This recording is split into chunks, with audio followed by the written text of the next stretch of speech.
Welcome to Toffee TV. Me and Andy are going to be looking at each department of the team. I'm starting with the defence, the goalkeeper and the defence. Like an end of season report, I guess. All right, Andy looks so enthusiastic. Some bright spots, as I said. Obviously, it's an easy one to just slate everybody and say it's not good, this isn't good. Very constructive. But we're just going to go through player by player, have a look how we feel they've done over the season. Let's start with the goalkeeper, because obviously that's where we need to start. Oh boy. Jordan Pickford, Everton's goalkeeper. England's number one, don't forget that. Please. Ever present for Everton again. I mean, his actual availability's been fantastic. Played every Premier League game, hasn't he? Sadly, yeah. Since he come. Come on, Andy. Let's talk about him before you get. 9 clean sheets. That's 5 down, I think, from last season. 4 errors leading to goals. 56 goals conceded, which is shocking. And Joe's put 7 catches. I don't know. Aerial win percentage. Joe. Yeah, that's what we want. But 7 catches. Let's be nice and basic there, Joe. It's dead easy, I think, to look at Jordan Pickford and go, out of 10, I'm giving him 5 or 4, because in my mind, the last game he played, he was horrific. Right? Mm-hmm. What I've got here is I've tried to be a little bit more scientific this year with this slightly, and I've let SofaScore and Who Scored rate him, because they take everything into account rather than me looking at my eyes and going 3 out of 10 garbage. They're doing it from a thing. So his SofaScore is 6.68 out of 10. Where does that rank him? And you'll tell me in a minute. And Who Scored is 6.42. So Who Scored seems to be a little bit more critical. I seen a graphic a few weeks ago saying he was in the bottom 2 for shots saved. You might be able to tell me if he's even worse than that. No, now. he's bottom 2. Kepa's significantly worse. Him and Kepa. So quite clearly, that's not great at all. I'd have probably ranked them myself about 6 out of 10 for the season. I'll be honest, I'm probably being a little bit generous there as well. But then there's been some games when he's done well, and other games where he's been. Let's take emotion out of it. Poor. So 6 out of 10's roughly about right. So what's your opinion of him? So with Pickford, right, it depends where you've been at with him before. I've been quite critical of Pickford over the last 18 months because I've just seen no improvement. Yep. Don't be wrong, on his day, at times he can make wonderful saves. But the reason for that is because he's all reactive.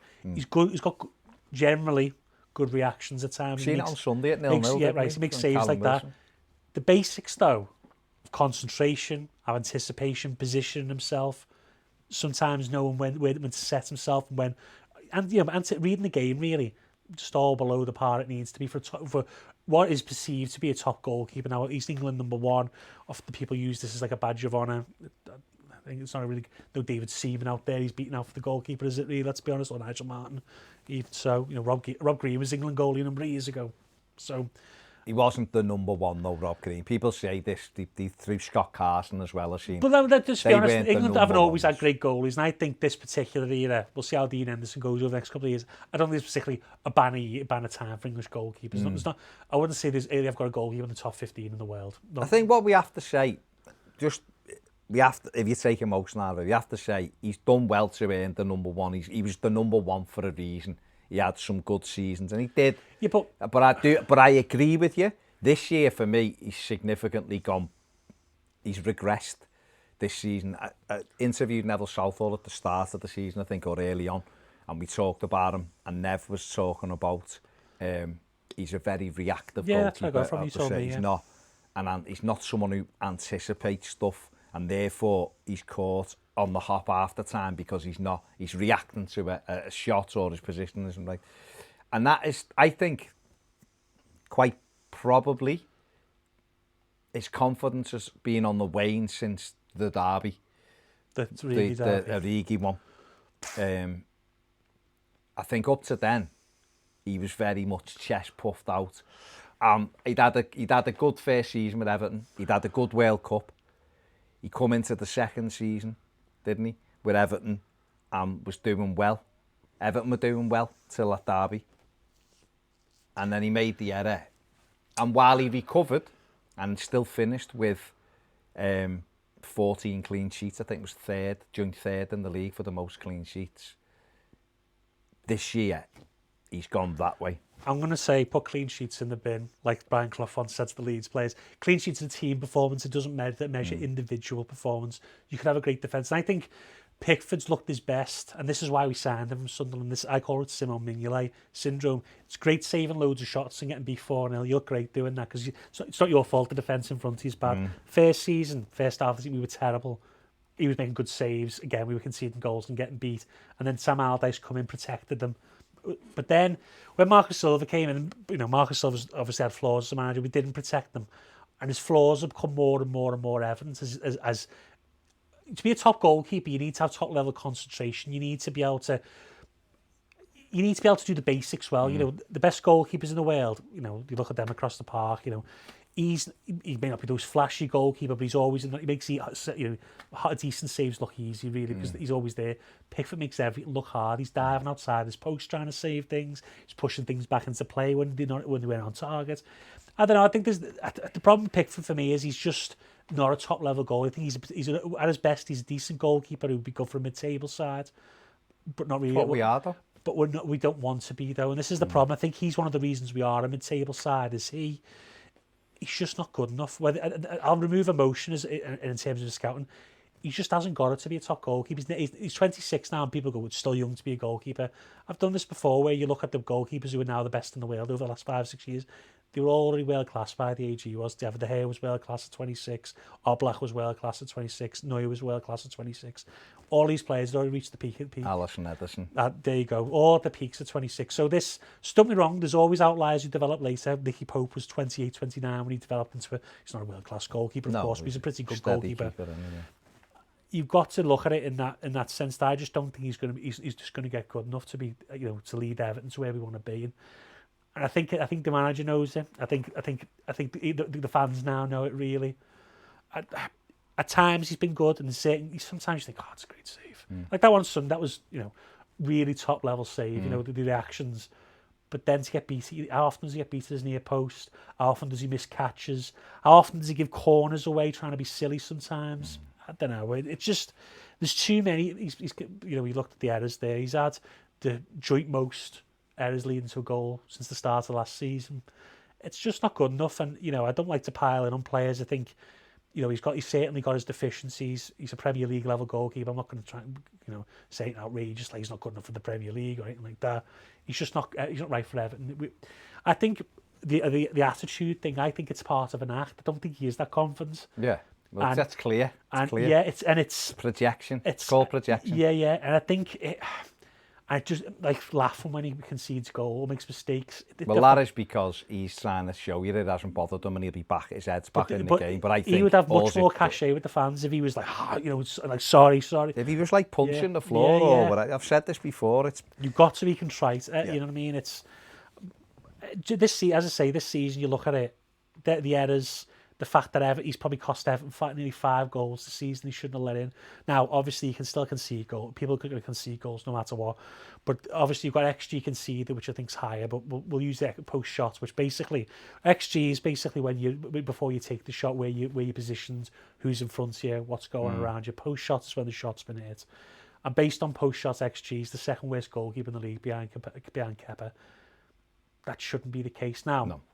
Some goalkeepers be benefited by the fact that they concede a lot of chances, like Dubravka is quite high. I don't think he's that great of a goal. I think he's a good goalkeeper and he's great. But even so, for a goalkeeper who's England's number one, you look at Dean Henderson, who's at the other end of the table. He's plus 8.5. He stopped 8.5 goals going in, over the course of the season. It's just not good enough. Everton need a goalkeeper, even just a solid keeper who does the basics, right? So, what would you rate him at then? Overall? 5.5 out of 10. 5. I tend to agree with that. I think I thought 6, but the more I think about it, I think it's actually a little bit below that. I think there's something in there. There's a keeper in there. There's no doubt for me. But attitude, concentration, and The kicking's gone downhill as well. Yeah, when you start that, you've got to arrest it, and he's got a massive season ahead of him, I think. Is he Joe Hart? Because I think, well, that I've seen that a lot, and I don't think this manager will put up with it. No. He's already issued him a warning after the Wolves game, didn't he? He said it's got to be better. It's not good enough. He's been goalies in the past. He got either. It chose him over. Yeah. So we'll have to wait and see. But that's Jordan Pickford. Going into the defence, Seamus Coleman, 27 games, started 21 this season. No goals, 1 assist. Sofa score gives him 6.72. Who scored gives him 6.59. I scored him at 6. I don't think he's been as high as what they do, but like I said, theirs are more scientific. So, I mean, what do you think of theirs? In your eyes, are they about right? It's a tough one, because what I'd say about Coleman this season is, in certain games, every other game he's been fine, and now he's got. I think he's got better defensively since he was in defensively. He has. Yeah. The issue is, I think this is hard when you compare the current version of him is a 6.5 out of 10 roughly, or nearly a 7 for me. The current version, I don't expect anything more. The problem is when you compare him to the older version of Coleman, and don't get me wrong, Coleman wasn't perfect in his prime. No. But he was one of our attacking threats. In the final third, he's basically null and void now. He gets into the box, can't beat the first man, checks back a lot when he's in good positions, and I think he's fine. But that's about all I can say. I don't think he's been particularly great this season. I think people hold him being captain against him probably quite a lot as well. It depends what you're looking for in a captain. There's quiet leaders. You know, Dennis Irwin was never really... I'm not comparing to Dennis Irwin, of course, but there's people with quiet leaders. But the problem is, I think Coleman gets a lot of stick because he's the face of the club being the captain. But I think, I don't even know if it's... No, there is some of that, of course. But I think we always... I think what Seamus Coleman says, it comes from the right place. Yeah. I think he has standards and he wants to do well. I think sometimes he needs to lead from the front a bit more, and what I mean by that is being the referee's face, throw a challenge in on people, rile people up a little bit. People were critical of Phil Neville, and rightly so sometimes, but other times... Drop kick Ronaldo in the chest. He'd throw a tackle in, or he'd chase the referee and he wouldn't be having it. A lot of what he said off the pitch was nonsense, and I couldn't accuse Seamus of that, because he speaks brilliantly. Away from the game, and I love Seamus Coleman. Whether I think he should be Everton's number 1 right back now, no, I would say not. No, but that's why. But I think when he, like the Wolves, after the Wolves game, he spoke for all of us watching. Yeah, and he was including him in that. That was a shambolic display. Now, okay, he hasn't mentioned Sunday because I don't think he needs to. He doesn't need to. But he would have said, I guess, he probably would have said the same thing again. And for all we know, he's pulling his tripe out every day in training, and other players aren't. And that's where it's come from. He said they don't work hard every day. He basically said that. So I think verbally he speaks a lot of what we expect as fans, as a captain. I think his issue is he can't run up and down anymore. And I think that it shines a light on it because we haven't got someone in front of him who's consistent. We haven't got a right winger. If we had a right winger who was very good, then Coleman could just look after the defensive side, and when he did join in, it'd be the bonus for us. Yeah. And especially the way Carlo Ancelotti wants to play. Yeah. He wants your right full-back to become your third centre-back because Luca Dean is so advanced. You just leave him off the pitch then. Exactly. Yeah. So it kind of... Coleman actually fits that, which is why we've seen him put in some really impressive performances. Yeah. Zaha at Goodison, Palace, he was outstanding against them. Mane, didn't he? You know, Mane, things like absolutely outstanding. So defensively, it is there now from him. I think he's matured. Yeah. I think to help him, we need a better right winger. Definitely. But I think overall season for me, because I don't think he started this, I think he was a problem in the first part of the season. He was, yeah. Second half, he's finished the season much stronger than he started it. He started showing signs of life, didn't he, after Marco Silva left, I think. Yeah, he did. I don't think he was impressed. He's never been the same player since his injury.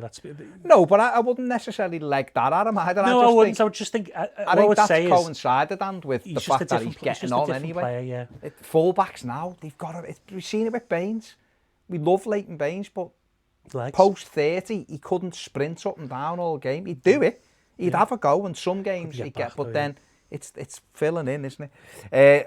So what are you saying? Mine, I'm still sticking with the 6 out of 10. 6.5 out of 10. Okay. I just like the maturity in his performance at times. Yeah. I think he's quite a consistent player at times. I think you're suffering with the recency bias that you always quote to people. Jibril Sydney, a lad who's also played at right full back. He's left the club now, of course, but he played 25 times for Everton, started 18 games. no goals, but 4 assists from that position.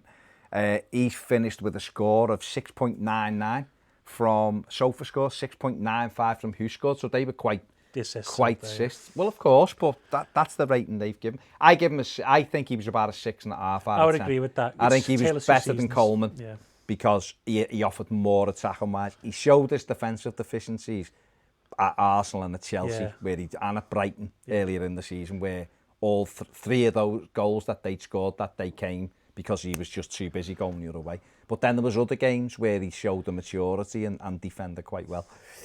I think it's absolutely the right decision not to sign him. I think he's come in and done a decent job for us, but 12.5 million in this market, not for me. Not for someone who doesn't ultimately solve the problem. He was a good athlete, a good size. I think overall, that loan, I would call that a successful loan. Good bridge loan, Really, See what Kenny's about, You know, I think he done well. Whether we sell Kenny or we don't, but give us breathing space, and he helped the team. Experience. So what would you say? 6.5 out of 10. I think it's probably a tale of 2 halves. I think if you're going to go recency bias, you go no 5, whatever. But let's think about the first half of the season. But the first half of the season, you look at his performances. He had 4 assists. I remember he had another assist in the cup, didn't he, as well? Yeah. That goal for Dom, which started Dom started kicking on from there, and that was another good performance, actually. I forgot about that Sheffield performance. But he was really... He was good at is the passing in the final third. Taking people out the game. Different player to Coleman, and I think his crossing as well was particularly good. And then teams started zeroing in on his deficiencies, which we mentioned at the start of the season. And he had a couple of bad games. That's why I say like 6.5, because I think he had bad games. I think he had good games. I think he's a flawed player. That's why we're not signing him. But he was a fine bridge loan. It's not Cuco Martina playing right back for 38 games. No. So no, but do you understand what I mean? He's not below the level required. He's just not where we want to go. And I think he wasn't a bad loan. As I say, we've got that year now to have a look at Kenny. We'll make a decision on him. We didn't have to. It didn't cost us really much at all, did it? No. So we're going with 6.5 out of 10. Luca Dean, 35 games for Everton. Started every game he was fit. 7 assists overall. He got 7.15 from SofaScore and 7.17 from WhoScored. I give him a 7 out of 10. I thought he was very consistent for Everton. I don't think he started the season particularly brilliantly. I know he set the winner up, didn't he, for Richarlison against Wolves in the 3rd game or whatever. But and he scored that wonderful free kick at Lincoln. That was his only goal this season. I just don't think he quite hit his level. But then, coming up to the time when Duncan took over and Ancelotti came in, I think he went back up to what we expect. Don't get me wrong, in the first half of the season, he wasn't poor. He just wasn't at the level that he was the year before, I would say. I would say, apart from maybe 1 or 2 others, he's been Everton's most consistent player this season. And he wasn't as good as he was last season, no doubt about it. I agree. But you look at when everyone else's levels have dropped, he's probably been our best player during lockdown. So the restart, sorry. Yeah. And I think that showed how much, even when he hasn't been maybe at his top level this season, he's still by far and away the most consistently talented player at times, apart from Richarlison, maybe in the team. And I'd say 7, maybe between 7 and 7.5, really. You can see his class really towards the end of the season, where he's the only one who really has anything going forward at times. And I guess he suffers maybe because we put so much emphasis on him, because there isn't other players who are... There's like, we were talking about it on the way in, midfield players aren't driving on and giving him that space. No one's covering him. We're not getting... We haven't got a left winger, really. A left winger or a right winger aren't in real great form, so it's not freeing him up. So the fact that he is so consistent, I guess all that does is underpin what we're saying is that he's such a fantastic footballer for Everton Football Club, and has had another very good season. He had a good season. You're not going to be perfect every season. I think he's been one of the better players. I think he's had a good season. He's one you don't have to worry about, isn't he? No, he's probably one of the first names on the team sheet, no doubt about it, Definitely, 100%. Leighton Baines, of course, he's sadly retired. 11. This week. 8 games played altogether, started 4. 1 goal was in the... It'd be 9, wouldn't it, with the cup games? He scored 1 in the cup. But 8 Premier League games, started 4, come on a sub 4. No goals, no assists in that. But he finished with a score of 6.89 from SofaScore, 6.57 from WhoScored. I give him a 6.5 out of 10 because I think he was above average. I don't think he let anybody down. And I think it's because of the small sample. I think would have been, for me, it would have felt unfair to go, he's a 7.5. Because he's an 11 really to us. But well, listen, he's a 20. Play the season. But, you know, obviously we've said goodbye to Baines, but, you know, still showed, didn't he, this season at times that he could still do the job. If he doesn't play every game, I still think he could do it. And he comes in the team, he's still the best passer in the side. By, you know, I know people talk about Andre Gomez, but still, I think Baines is much more. I think there's much more substance to his passes at times. You've seen it when he played in certain games. The Leicester Cup game we scored, that was wonderful goal, and I think that was a nice fit. That was one of it, you know, a fitting. I know that was probably his last big performance, I guess. So it was one of the fitting ends that he had. So he scored that goal and nearly got us back in it. Yeah, I think 6 is fine. It's 6 incomplete, whatever you want to say. But that tackle on Sunday was good to see as well. But brilliant tackle. Moving on to the centre backs, Michael Keane, 31 Premier League games, started 27 of them, 2 goals, no assists. Matter really, does it, for the centre back? 6.95 from SofaScore, 6.85 from Who Scored. I give him 6.5. That's based on the whole season. I think since lockdown, he's been one of Everton's best performers. I know he didn't have a very good game on Sunday, and let's not do the recency bias thing. So across the whole season, I give him 6.5 because I'm not going to forget the first half of the season when he played his way out the team. He started as number 1 centre-back, really. And Holgate replaced him, and played his way out the team. When Mason got in, he couldn't get back in, Michael Keane.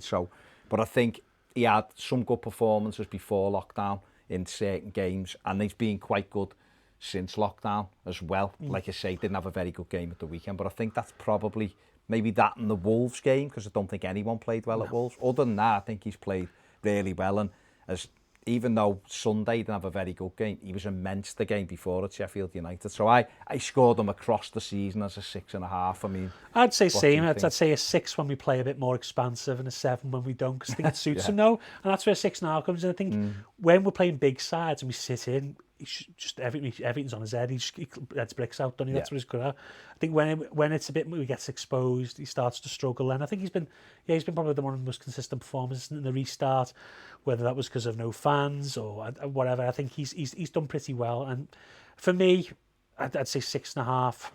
Obviously, it's hard not to bring any bias into it from previous seasons, but yeah, he's had well, don't, because we're just doing this season. But he's had an all right season. He's been in certain games he's impressed, in others maybe not so much. I think you're right. I think when there's no room in behind him, he's very good.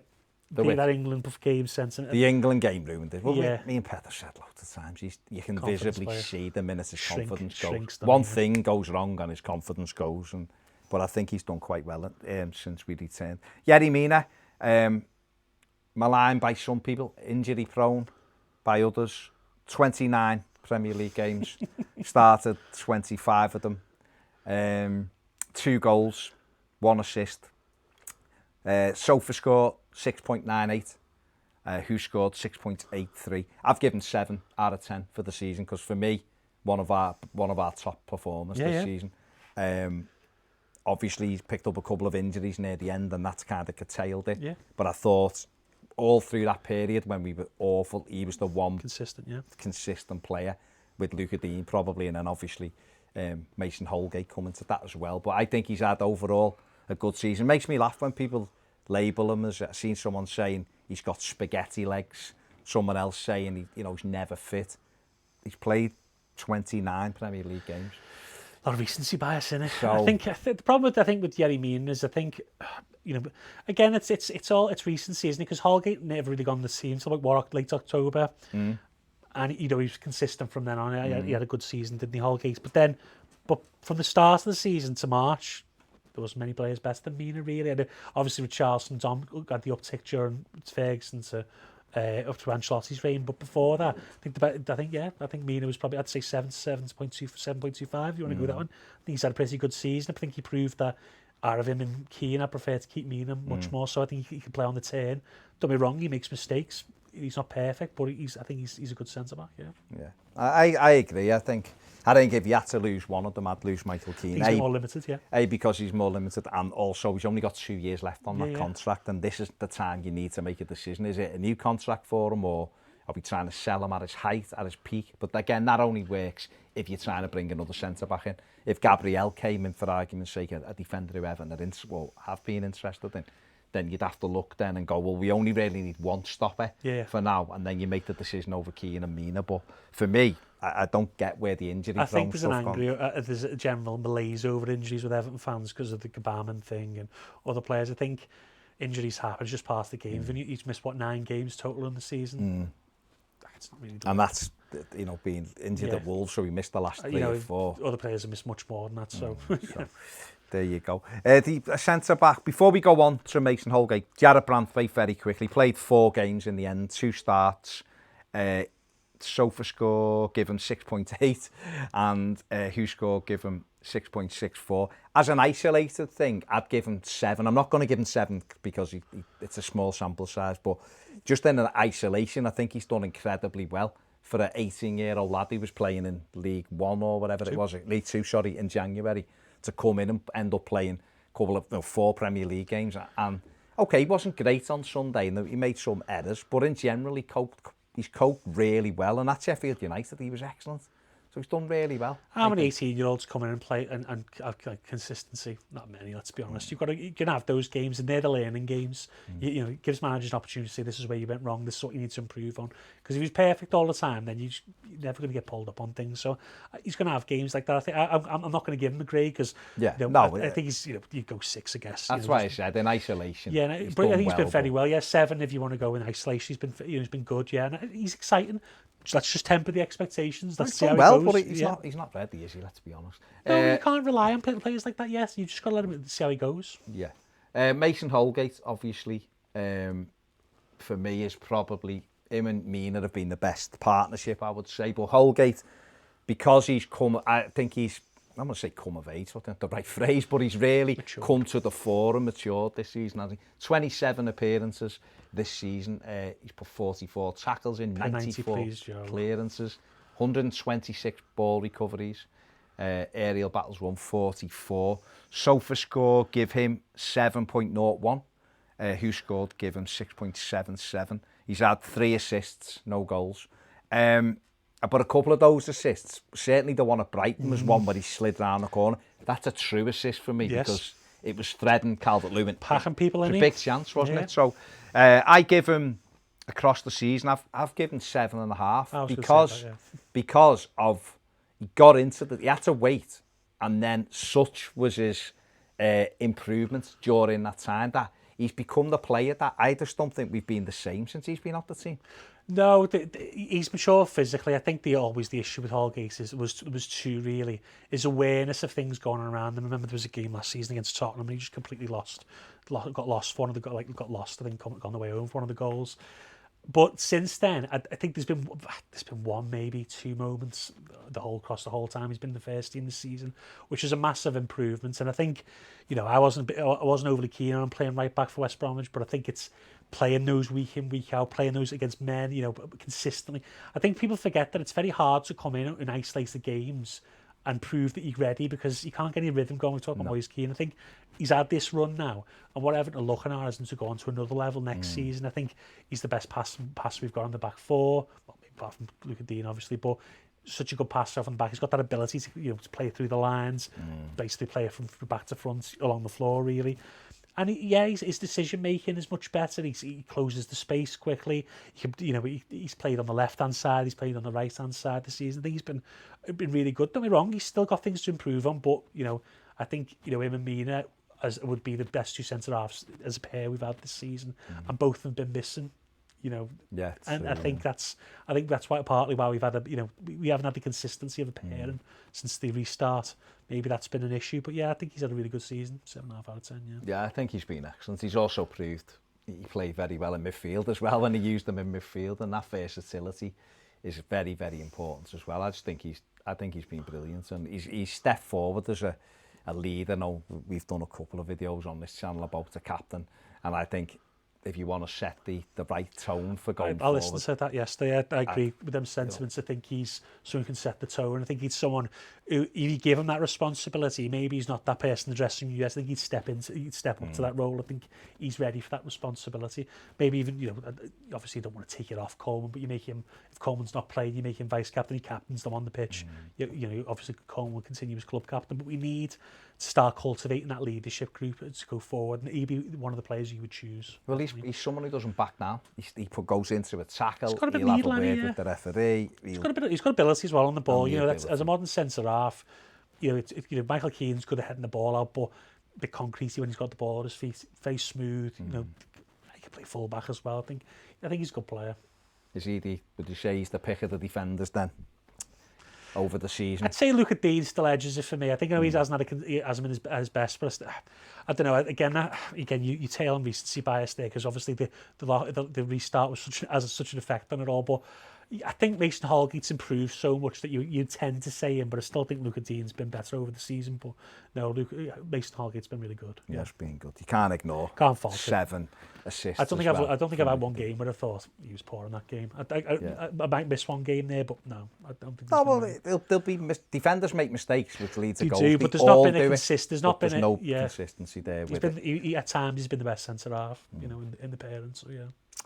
There you go. Let us know what you think in the comments section below. Do you agree with our assessments there? Who's been the best defender for you? Which partnership has made you more comfortable with the two centre-backs? And is Luca Dean our best? Quite simply, that's an easy question. Make sure you give the video a thumbs up as well. And if you want more videos, including live daily shows, join us on Patreon. See you later.